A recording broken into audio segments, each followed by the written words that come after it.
Welcome to Paranormal Almanac with your host, Kurt Sandvik.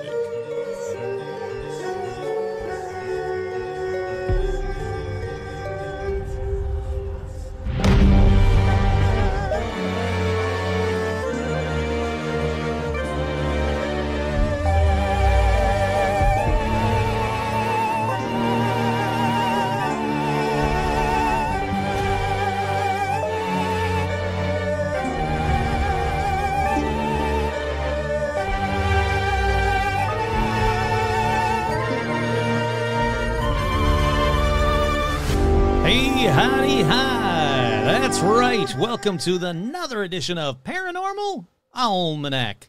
And on this edition, let's talk about Bigfoot and let's talk about UFOs. But kind of like a Reese's Peanut Butter Cup, where two great tastes taste great together, let's put them together and let's talk about Bigfoot UFO stories. What? Yeah, that's right. Fun fact, I just spent, 15, 20 minutes recording, thinking I was recording an episode, and I looked over and went, that's weird, the record light isn't on. I should probably check. Oh, it's not recording? Fun, let's start this all over again. So, for me, take two. For you guys, unless you're secretly spying on me through some, my home cameras or something, this will all be new to you. But let's do some shout-outs. That's right, we have shout-outs going out to the Patreons. Head on over to the patrons. Head on over to patreon.com/paranormal-almanac. I'm going to ask you guys to do a few things today on this week's episode. If you have the ability and you would like to become a patron, now is a great time to do it, because I'm trying desperately to save up money to buy a camera for YouTube. I want to start a couple of YouTube shows. I really want to build up the YouTube channel quite a bit.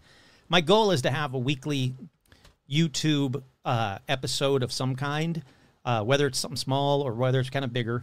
That's the goal. But to do that, I'm going to need this camera that all these YouTubers are like, hey, man, if you really want to be serious, you could use a DSLR, but here's this small camera. It's kick-ass. It's only they say only. For me, it's a lot. $600. So all the money from the Patreon will be going towards that camera. And all the money from merch will be going towards that camera. And all the money from, if you want to purchase the album Unwelcome Songs by Paranormal Almanac on either Amazon or Apple iTunes, that'll be going towards the camera. I'll be talking about all that stuff in just a little bit. Let's do shout-outs to the patrons who are helping me out currently, and I thank them more than anybody. They're amazing. The patrons are what makes this show happen every week. That is not a joke. It is true. So shout-outs go out to Ilsaid, Brian, Heather G's, Jeffrey B. I have a feeling that Paranormal Almanac is the only podcast with a shout-out to Jeffrey B. that's sponsored by Heather G's.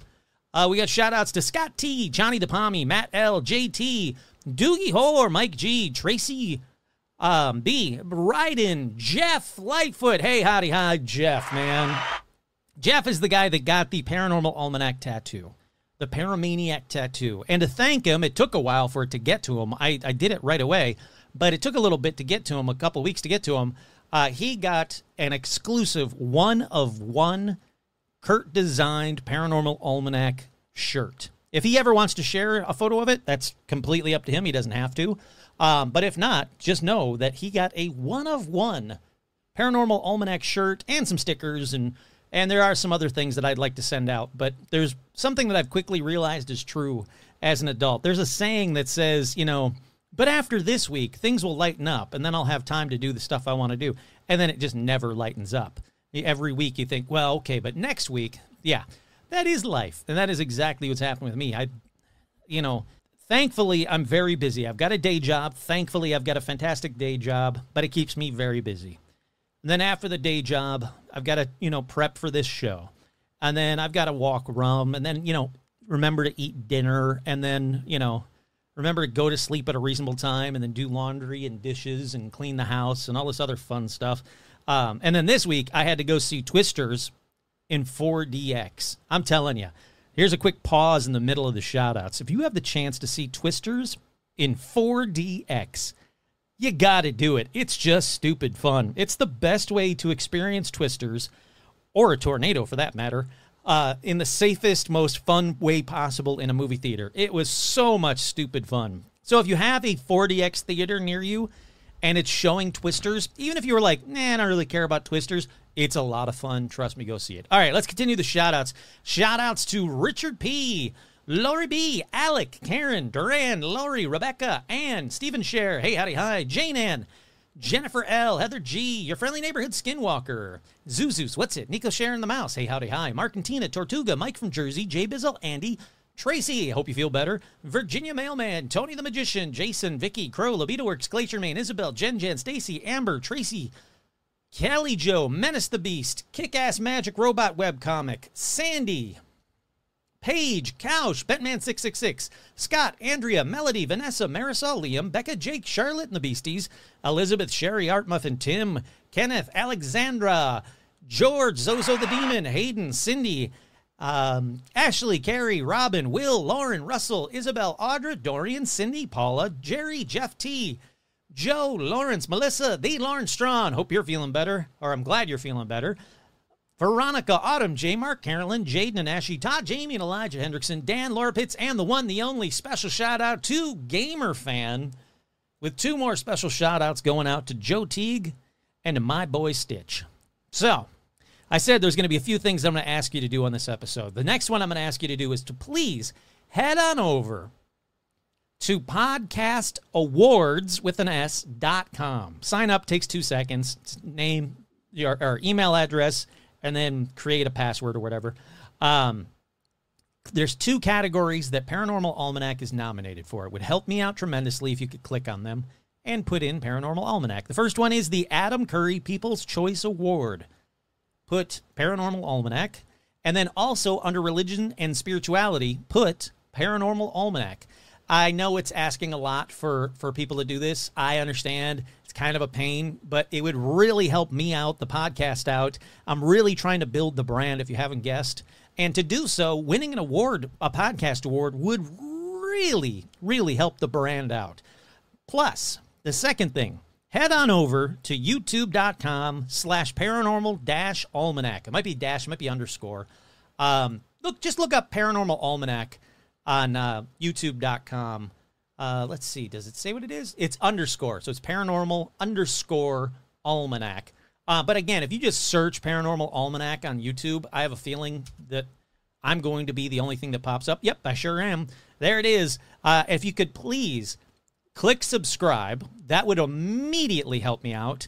And then if you could also click like on as many videos as you like, that would also help me out. I'm still trying to figure out how to do social media really well, but I've been growing the YouTube channel. And how I've been growing the YouTube channel is by putting up a bunch of music videos. That's right. The thing I was talking about a little bit ago, Unwelcome Songs. You can find it on Spotify. Listen to all the songs right there. And sure, why not? Put them on repeat. Listen to them all night long. You can find it on iTunes, and you can also find it in Amazon. You can purchase them both on iTunes and Amazon. But if you want to see the music videos that I made for it, the only place you can see the music videos is YouTube. So check them out. Click like, click subscribe. It doesn't cost you anything. It's free to do. It takes a second. You don't get spammed or anything. And it helps me out tremendously. Let's get right into paranormal news. There was this one night we were out in the field, and suddenly there was this incredibly bright light descending from the sky. Next thing we knew, we were in this big white road, and standing in front of me was this slimy two-legged creature with these wide lizard-like eyes across its face. Across its face. Across its face. Across its face. Across its face. Lizard-like eyes across its face.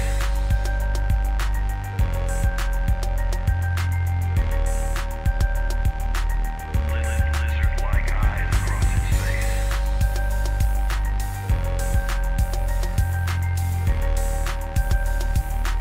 Lizard-like eyes. That's right. The first story in paranormal news, the Kecksburg Festival? I don't know what they call it. Kecksburg celebrates the UFO Festival, attracting believers and others. That's right. The tiny town of Kecksburg in Mount Pleasant Township, Pennsylvania, is once again the center of attention this past weekend. No, today, actually. Or yesterday and today. for the Kecksburg UFO Festival, which attracts true believers in unidentified objects and in Bigfoot. But it says, as well as those who enjoy food, vendors, games, and sharing stories with UFO investigators, researchers, and hunters. It's the 19th annual festival at Kecksburg. That's cool as crap. One of these years, I would love to be able to come out and interview a bunch of people at this Kecksburg festival. I think it'd be a lot of fun. Up next in paranormal news, aliens behind Microsoft outage? Did you guys get affected? Well, if you did, it was aliens. I don't know how to do a Giorgio Tsoukalos impression, so that was the best one I could do. Pentagon tracks 650 UFO sightings, and Congress subcommittee discusses aliens. It says, are aliens behind the Microsoft outage? Kurt here. I don't think so. Did aliens from outer space come in UFOs and do something that disrupted the entire operation of Microsoft? Kurt here. I don't think so. Is Earth developed scientifically enough to counter those coming from outer space? Oh, God, no. These questions are being asked across the world after almost all the work related to Microsoft Windows stopped Friday, and the world almost came to a standstill. It's interesting to note that despite NASA's silence and the denial of the U.S. defense establishment, many people, including astronomers, believe in the existence of aliens. They don't rule out the possibility of aliens attacking behind the outage on Friday. Oof, boy. The Economic Times, you got to get a proofreader. There's a lot of misspelled words here. I don't think that they had anything to do with it, but fuck if I know. Maybe they did. Maybe that's what happened. All I know is that it made for a fun work day, and I'm so glad I wasn't traveling that day. Alrighty, up next, paranormal news. More importantly than, Microsoft going down for a day and crippling the world, this strip club has a UFO on its roof. Here's the bizarre reason why it's up there. All right, now we're talking. One strip club in Florida is out of this world, and we're not talking about the dancers either. There we go. Tampa's aptly named 2001 Odyssey has become a genuine roadside attraction thanks to the massive UFO, complete with colorful lights at night sitting on top of the building. All right, well, now I need to go there just to see the UFO. I mean, obviously, I'll go in to see the dancers, but I have to go and check it out scientifically for the podcast. If someone wants to fly me out to Florida, I suppose I'll go to a strip club and look at a UFO. Let's see. The club's website notes it's been featured in films like The Punisher and the skater video game Tony Hawk's Underground. The story of the elaborate piece of rooftop flare dates back to 1969. Giggity. The same year Apollo 11 left Cape Canaveral for the moon when a Finnish designer introduced the idea of interstellar 500 square foot. Oh, the modular homes. I know this. Is that really what it? Oh, it is one of the modular homes. All right. I got to give this strip club a lot of credit then. These UFO modular homes from the 60s are kick-ass.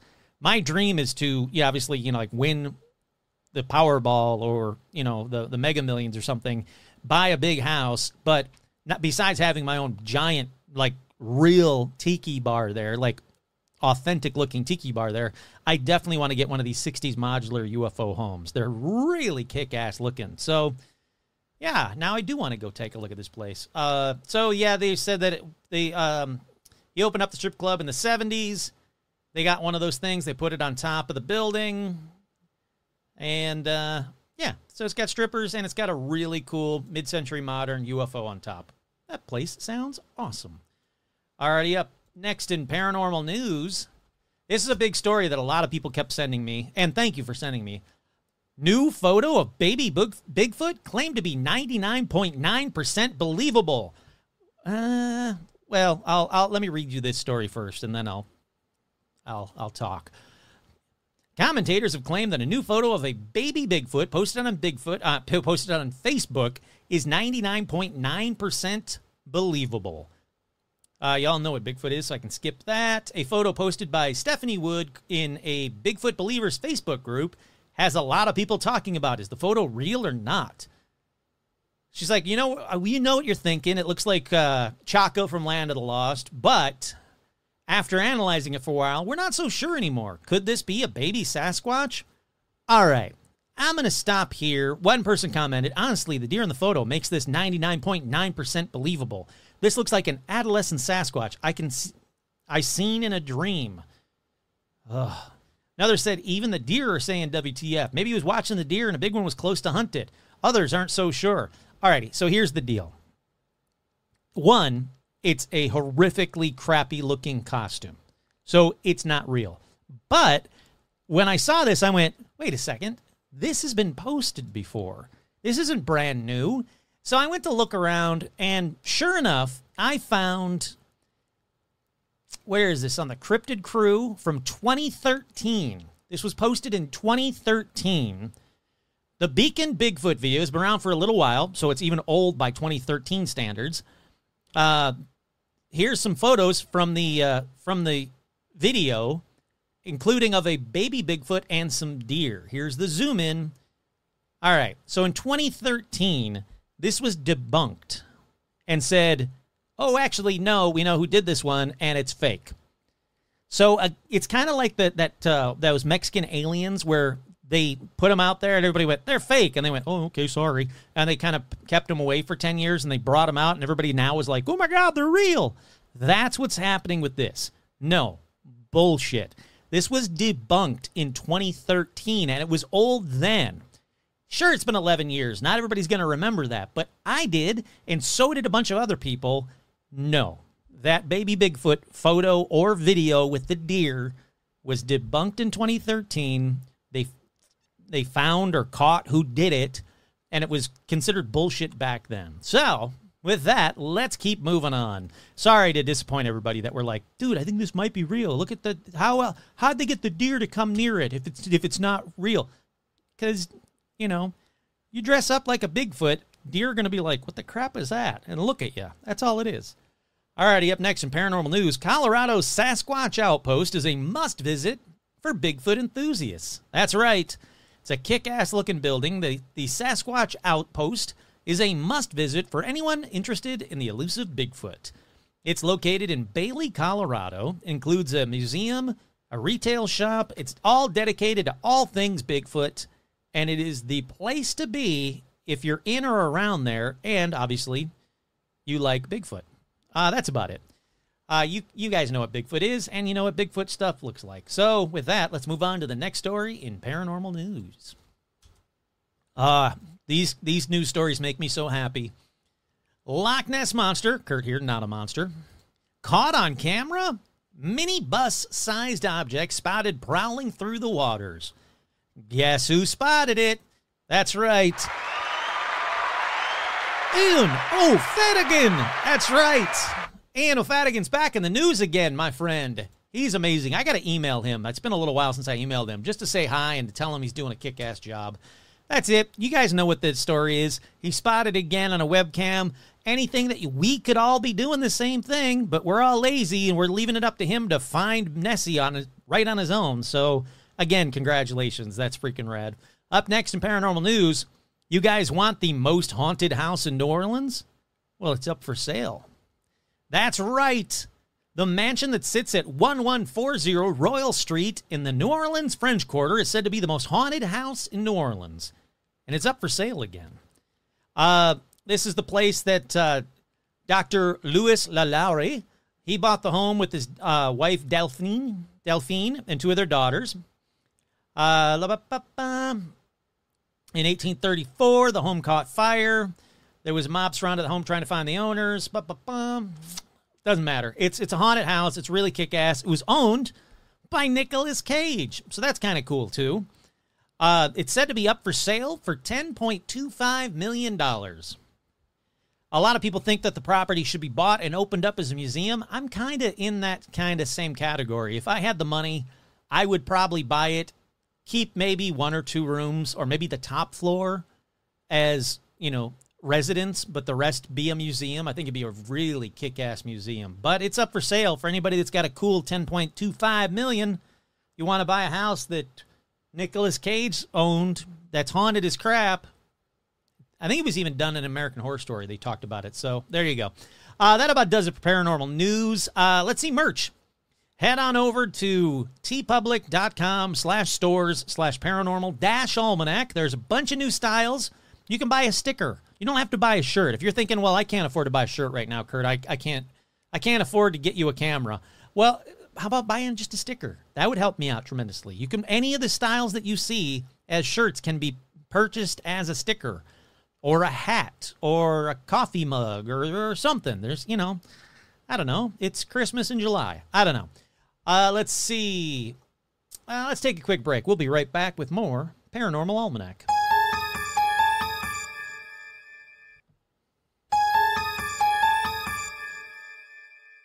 We are back. And on this edition of Paranormal Almanac, like I said earlier, I wanted to talk about Bigfoot and UFOs. That's right. I only want to talk about sightings that contained both. Now, I will say that this is not something new. There were stories passed down by Native American tribes that talk about how they saw a, quote, small moon depositing 3 crazy bears on Earth. And a lot of people think that that means, oh, well, they saw a UFO. And it was dropping off Bigfoot. Maybe. I think personally it might just be a story that probably like taught like a valuable lesson that's been since forgotten. But I don't know. And I will say that this is a hard topic. This was one that I wanted to do a while ago, and I couldn't figure out the through line for the episode because there are a crap ton of online stories that are like basically just huge grain of salt stories, which I will talk about in just a minute. In fact, I'll give you one right now. This one comes from California in 1888, and it's about a cattleman who described an encounter with friendly Native Americans in Humboldt County. He said they led him to a cave where he saw, quote, a hefty humanoid creature covered in long, shiny black hair with no neck, sitting cross-legged. One of the Native Americans told this cattleman that 3 of these, quote, crazy bears, so again, 3 crazy bears, both of these stories have crazy bears, has been cast out from a small moon that dropped from the sky and landed.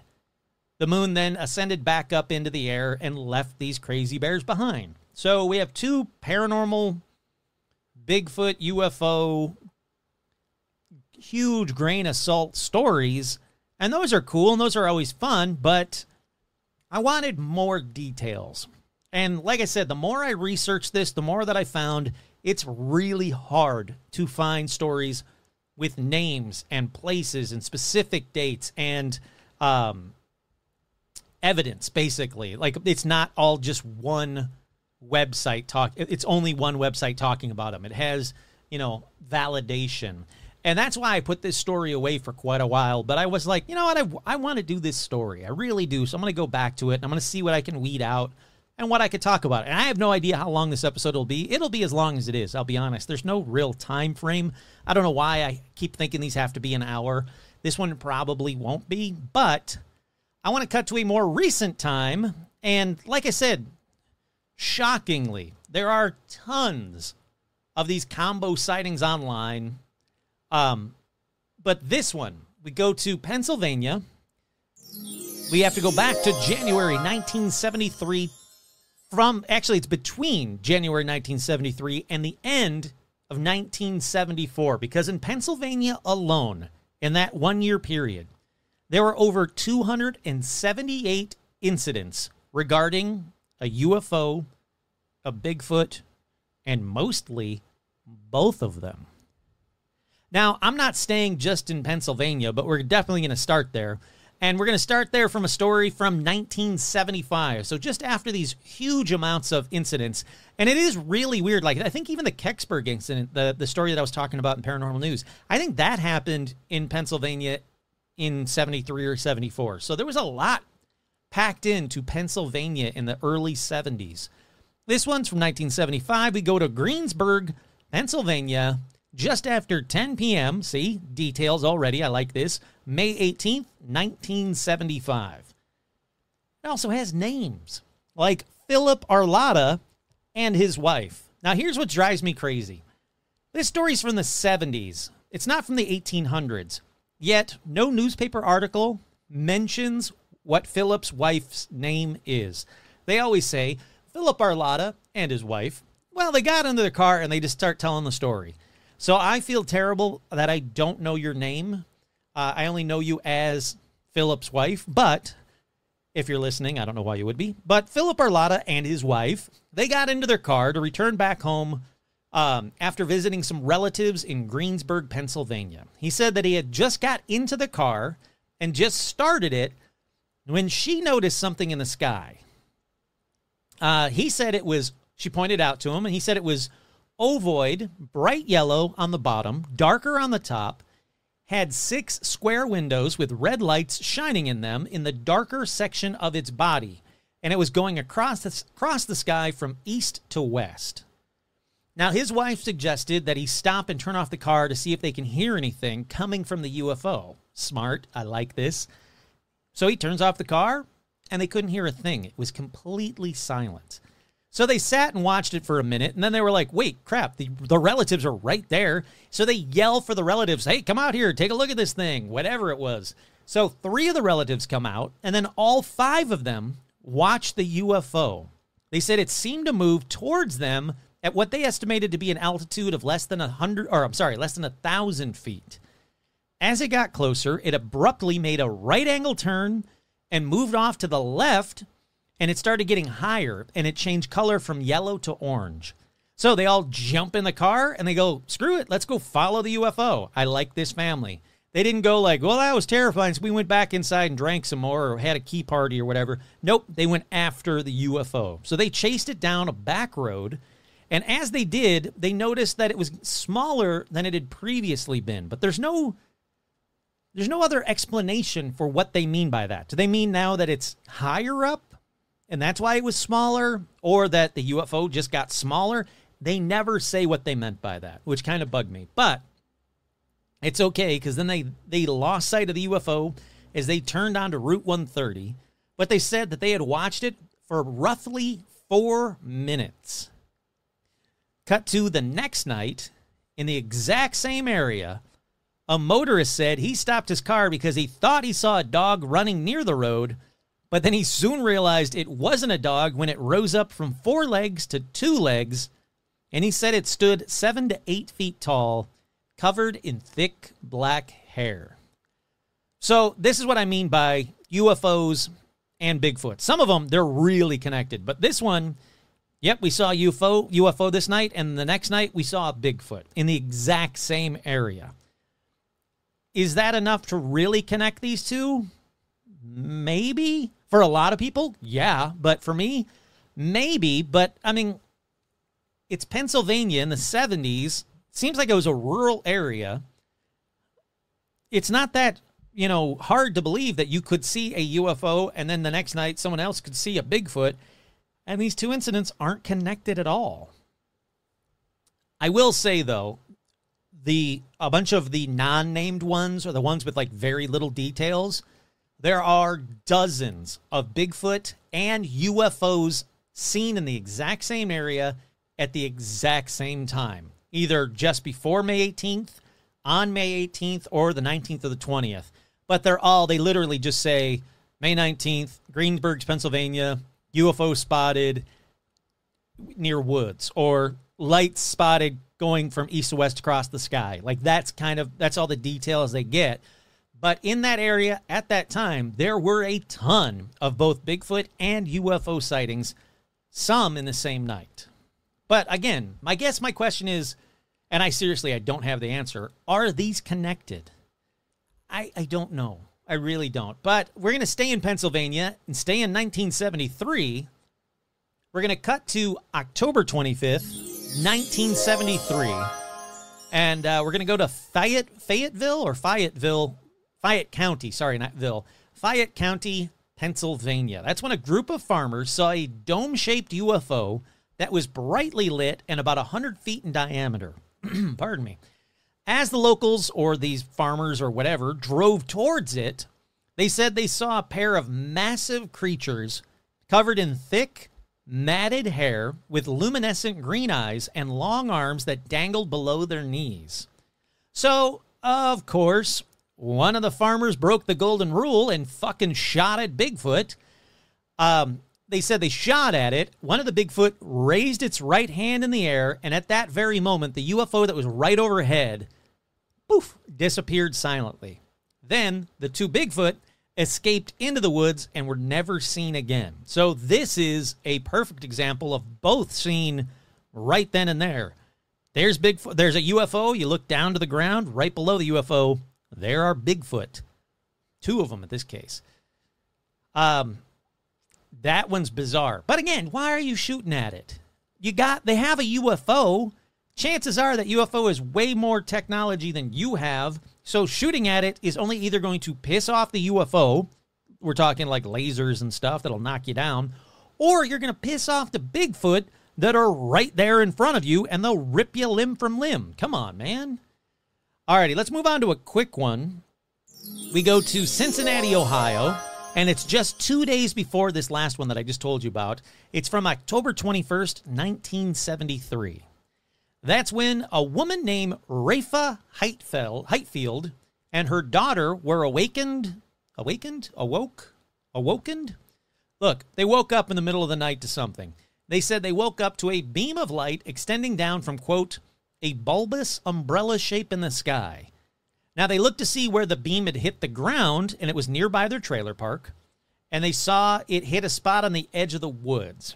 And that's when the 2 of them noticed a grayish simian creature, quote unquote, wandering towards the beam that she described it as, quote, like the mom described it as like a downward angled snout, no neck, and a sizable waist, but it looked like a monkey, a giant monkey. When it and the beam and, well, the UFO all zipped up into the sky silently, instantly, and disappeared. So again, it seems to me, or seems to everybody, that this was a Bigfoot walking towards a UFO beam. As soon as it got to the beam, foop, gone. Okay, that's pretty weird. Because I'll talk about it at the end of this episode, but I don't think that Bigfoot and UFOs are connected personally. But a lot of these stories seem to say the opposite. All right, let's go to another one. Let's go to December 9th, 1974 at 10:30 p.m. That's when 69-year-old dairy farmer William Bosack of Frederick, Wisconsin, said that he was returning home from a co-op meeting when he said he nearly slammed into, quote, a globular UFO, but it had more of a bullet shape on the top. And it was on the road in front of him. Its bottom half was enshrouded in a fog. He said now it was mostly on the other side of the road, so he stopped to get a look at whatever this thing was. He said it was an object with a curved, transparent front, behind which could be seen a figure visible from the waist up, with arms upraised over its head as if in terror. He said this figure, which seemed to be, quote, a little taller than a man, at least 6 feet tall, had a square face with reddish-brown fur or hair sticking straight out from the sides, no fur right on the face part of the face, like the eyes, nose, and mouth part of it.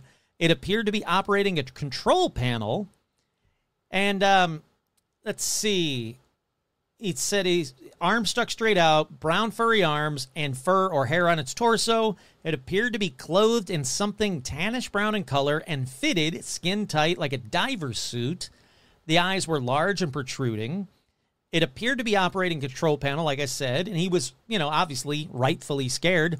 So he took off past the object. Now, he said that as he passed the object, the inside of his car darkened as if in a shadow as soon as he hit like the fog. And then he heard a kind of soft whooshing sound like he was brushing up against tree branches. And he didn't know what that was about. He said the orb rose up and whoosh was gone silently. Now, he didn't talk about it for a little while. Again, it's the 70s. People didn't want to talk about that kind of stuff. People don't want to talk about that stuff nowadays. But he did give an interview eventually to the papers, and he said, it had a curved front of glass, and inside I could see a figure with its arms raised above its head. When he was later interviewed by another man, a field investigator named Everett E. Leitner, he said that the newspaper account, which appeared in the St. Paul Pioneer Press, was basically accurate, except that the ears on the human that he saw inside were placed higher up on the head and pointed. In the article, it said that he returned to the location the next morning to search for any landing marks or evidence to just kind of convince himself he wasn't crazy, and he said he found nothing. He said, And I'm sure a lot of people are going to be skeptical after hearing what happened to me, but if people don't believe me, I'll take a lie detector test to prove this isn't something I made up. All right, there's a lot to unpack in that one. This isn't a UFO beaming down a Bigfoot. This is a Bigfoot-type creature wearing a skin-tight, tannish-colored, brownish-colored uniform, controlling a control panel. So, am I supposed to believe that Bigfoot are the aliens in UFOs, like they control UFOs? Am I supposed to believe that Bigfoot are highly intelligent creatures? I think they're intelligent creatures, don't get me wrong. They're smart enough to stay away from humans. But based on this one, it seems like they're the ones that are flying UFOs around. And if they're wearing tannish brown, tight-fitted, skin-tight uniforms, why are they getting naked when they get on Earth? Why is every other Bigfoot naked then? Except for this one Bigfoot who's like, you know, embarrassed to be naked. Why are Bigfoot just like a bunch of nudists running around? Could they be wearing clothes if they wanted to? I don't know. That one, there's a lot to unpack there. But there were people in the article that said that he was of sound mind. He wasn't crazy. He wasn't, you know, delusional or flights of fancy or anything like that. And he didn't seem to want any kind of publicity for this or fame from this. He just told his story and was like, all right, I'm out of here. I just want to be a farmer in Wisconsin and go back to pulling on teats in the dairy farm. Let's see.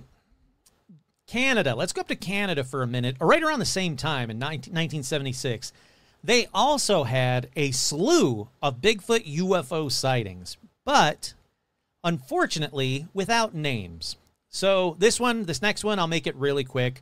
We go to August of 1976 up in Canada after a series of UFO sightings around Rutland, British Columbia, and other spots right around there in Canada, but mostly those. Several men and their families said to the press and the police they saw a hairy ape-like entity, 6 to 7 feet tall, roaming around a mountainside.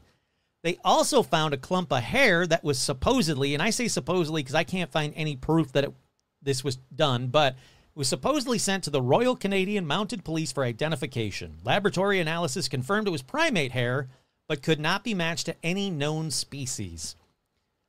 So they see a bunch of UFOs, then they see a Bigfoot, then they find some hair, and they send it to the Mounties, and then what happened to that hair? If it was tested, great, cool. Where's the rest of the hair? They said a clump of hair, not a hair, but I can't find out any more info about it. So because of that, let's move to April 1977 to Snohomish, Wisconsin. I don't know. It's a place in Wisconsin. If you're from there, you know how to say it. That's when Stephen Unselman said he was clearing some land behind his property at 4 p.m. in an area surrounded by tall evergreen trees and brush when he noticed a man-like figure standing close by.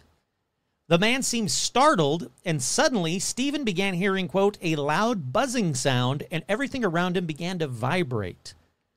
The figure appeared to be yelling at him, he said, but all he could hear was this vibration in his head. Then he saw a second man wearing a blue coverall descend from the sky inside what appeared to be a half-egg-shaped contraption with, quote, rotating blades on top. So like an Inspector Gadget, like mini helicopter thing. It was creating a strong turbulence all around the area. Both men descended to the ground using this peculiar machine. The two half-egg-shaped objects then suddenly shot up into the sky and disappeared. Both men were described as bald-headed with flat faces. Both had dark brown skin and wore metallic blue uniforms and what appeared to be oxygen tanks on their backs. Both were about 5 feet tall and their heads were slightly larger than normal. Then, suddenly, Stephen heard a loud motor sound and saw a disc-shaped object descend overhead, making the trees whip back and forth.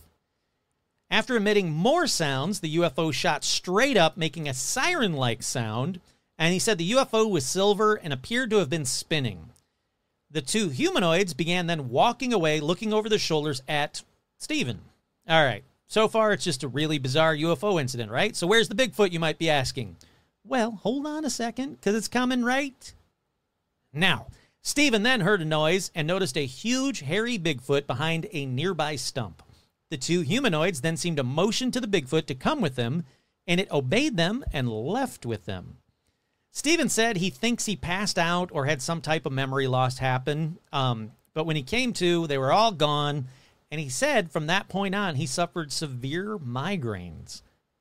So there are a lot of people that say that Bigfoot is telepathic and can talk with people telepathically, but not like, hey, I'm Bigfoot, but more like stay away and give you that impression of, like, they didn't say stay away, but in your head, you're like, oh God, I've just been told, or I know that I should stay away.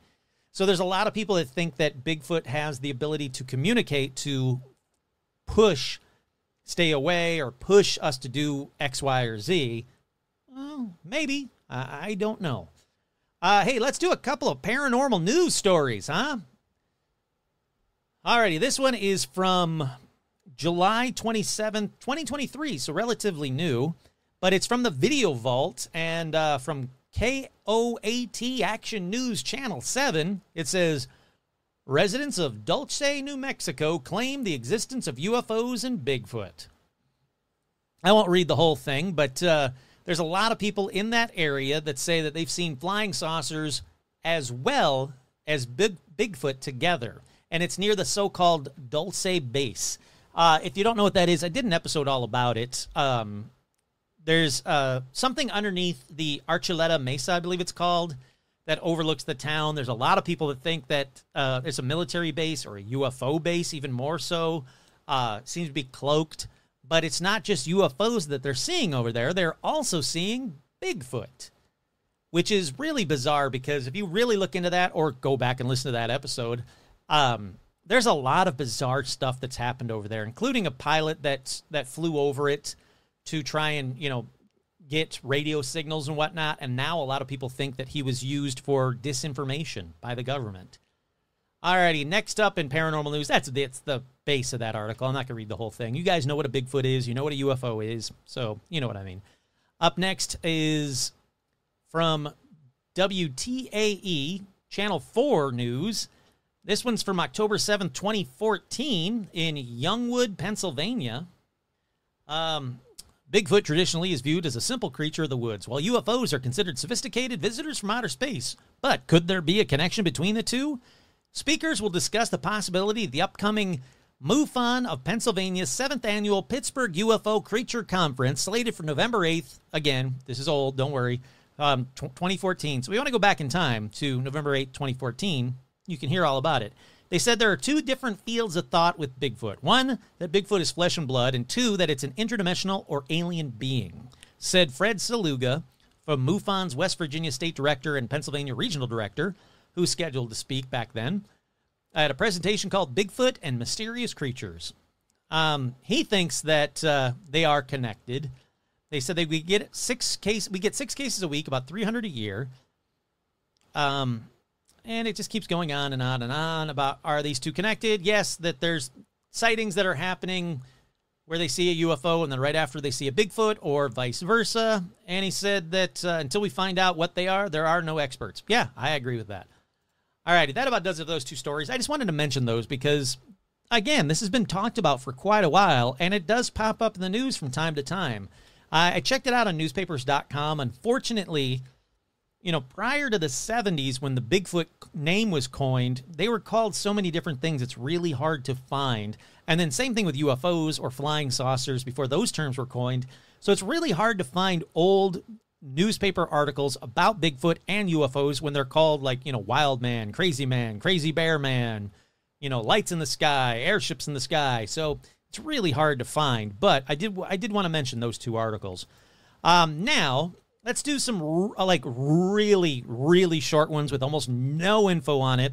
And then we'll wrap it up because I need to get this episode out, but also it's seriously hot in here, seriously hot in here. Wherever you are, I hope you're keeping cool because why do we like summer? Why did we like summer as a kid? I know there was no school, but was it always this brutally hot and just evil? My God. Anyhow, here's some quick ones. This one comes from Jumonville Summit in Pennsylvania in 1975, so still that Pennsylvania hotspot. That's when a group of people saw Sasquatch. They saw a bunch of them that appeared to float over the ground rather than walk. A fog suddenly rolled in the area. The witnesses ran away, and they returned to find both the Sasquatch and the fog gone. So they never actually saw a UFO, but they did see a bunch of hovering Sasquatch, which is weird. Then we go to May 1975 to Burnt Ranch, California. Right around the same time, in the early to mid-70s, in California was another hotspot for UFOs and Bigfoot. They said that a person living in an isolated wooded area of Burnt Ranch saw a large light hovering over his shack. He reportedly saw several large hairy figures or monsters drop to the ground from the light and scurry into the woods. Bizarre. From here we go to June 1975 to Goolma, New South Wales in Australia. So it wasn't just, relegated to America, where several witnesses reported seeing a huge, quote, gorilla-shaped entity in the same vicinity that they saw a UFO, and that animal mutilations were also reported. Staying in Australia for a minute, in June 1975 to Tailem Bend, South Australia, 3 independent groups of motorists described seeing a hairy arthropod along the side of the road carrying what appeared to be a lantern in its hand. So a Bigfoot carrying a lantern. Sure, why not? The figure was, or a yowie in this case, the figure was large in size and similar to a yowie.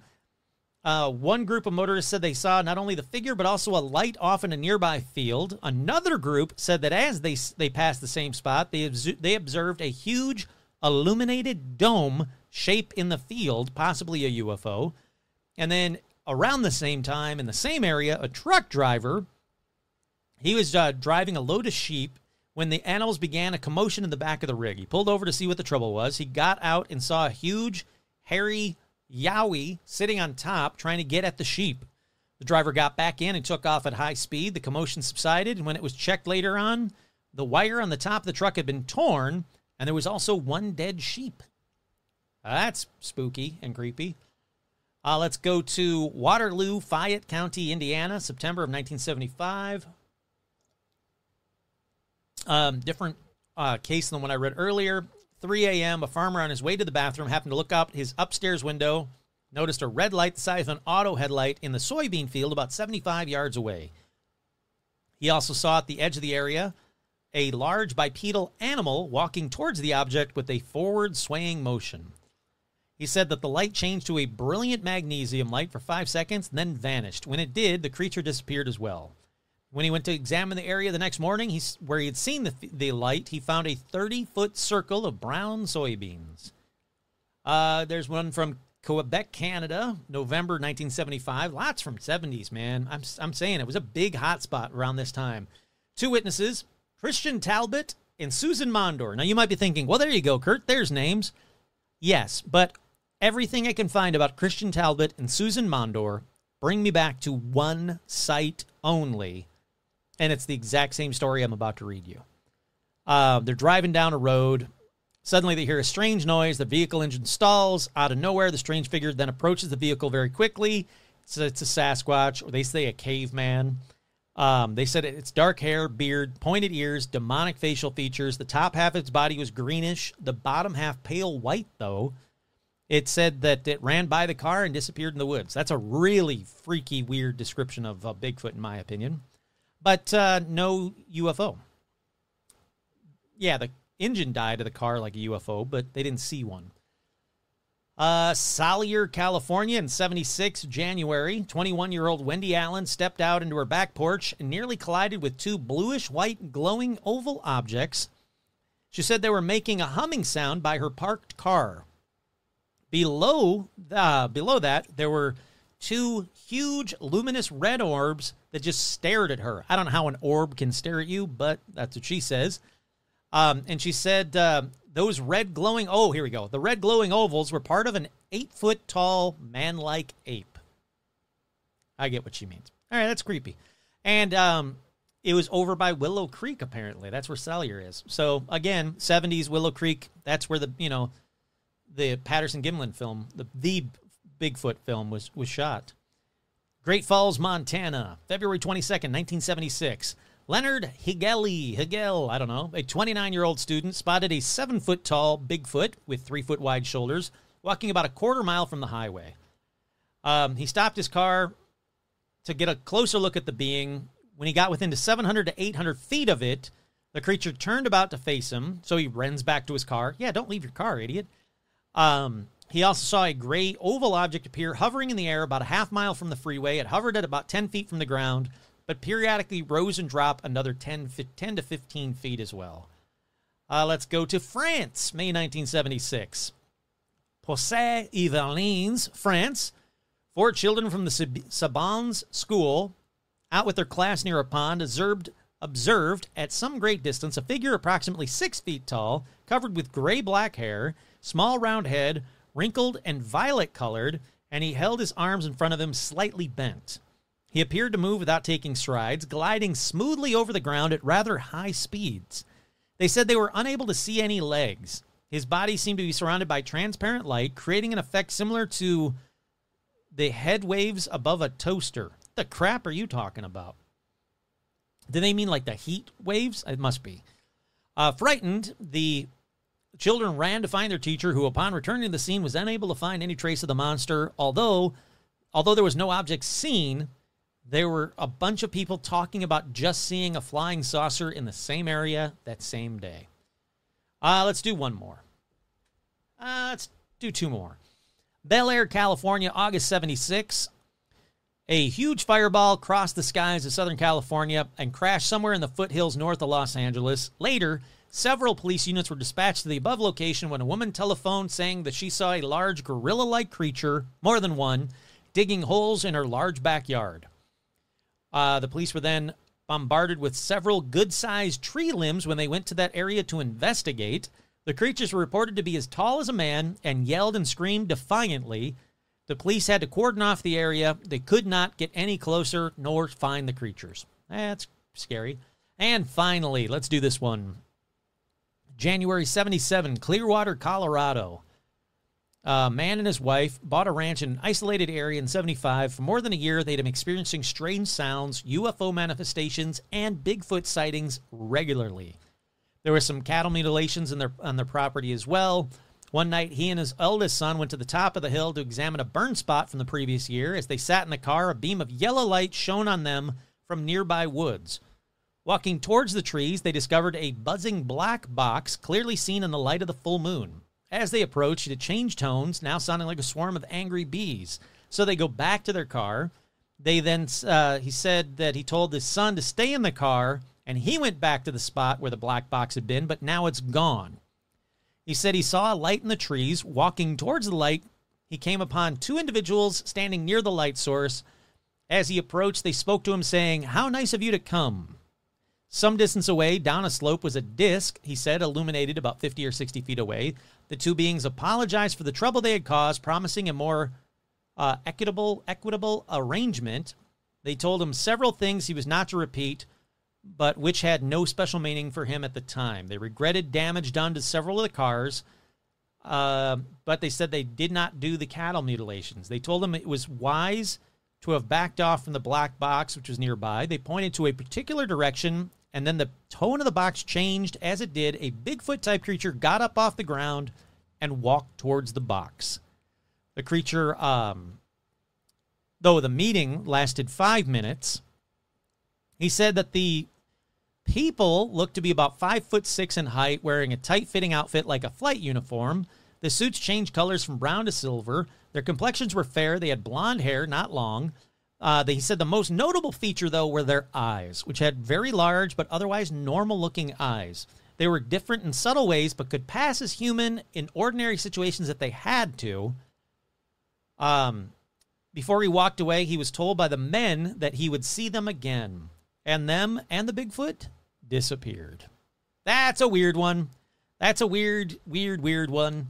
I'd love to know what they told him, but he said he would never relay it to people. Why not, man?